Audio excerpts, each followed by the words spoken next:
guys, today I'm going to show you how you can put picture in keyboard on Android. So let's start from opening the keyboard and click on the Personalize icon. Now choose My Themes and click on the plus and select the picture that you want to add to your keyboard.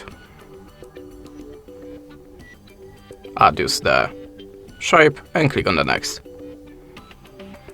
You can also adjust the brightness, then click on the done. Now just open your keyboard. Oh, sorry, I didn't save it, so once again, click on the plus, choose the picture, shape, next, done, and choose apply. And this is the way how you can do it. Thanks for the watching, leave us a like, recommend, and goodbye.